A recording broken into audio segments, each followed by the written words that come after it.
Bismillah. Let's go guys. Manis-manis. Ui, aku buka sendiri siut. Ui. Kenapa ada white dot tu? Aku nampak ada white dot. Tentang ni mangga. Sebab selalunya kalau ada white dot ni. Kan. Clean. Okay, bismillah. Let's go guys. Hop. Katanya 5. Kita kira 5. 1, 2, 3, 4.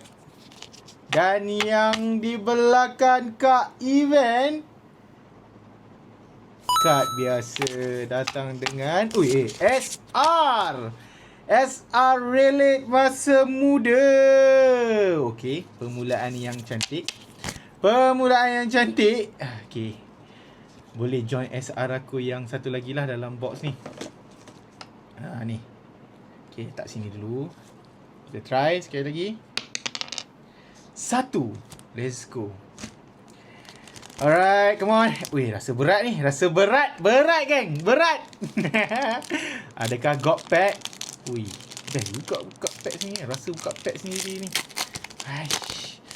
Let's go. Kad warna hijau. Kad apa? Sudah. Kad biasa je ke? Okay. Luffy. Frankie. Kawan Luffy. Karakter siapa? Don't cut Roger. Okay, aku dah ada 2 cut Roger. Bukan hijau lah, dia putih. So belakang dia hanya event. Kena katakuri. Si Oden ni kena katakuri dengan Roger. So ada Don. Ting. Kau lebih loceng lah. Okay. So tambah balingan masa. Aku rasa Ong nombor 3. Tak di sini. Perlu dah meta dadu sebab tak membuahkan hasil.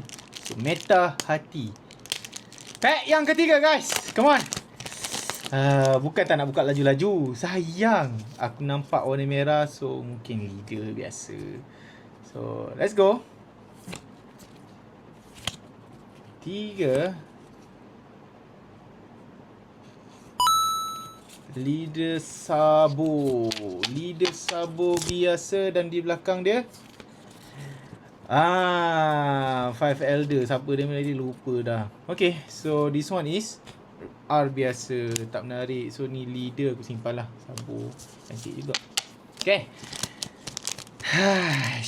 Come on guys. Ramai orang kata last pack magic. Ni second last pack magic. Let's go. Okay.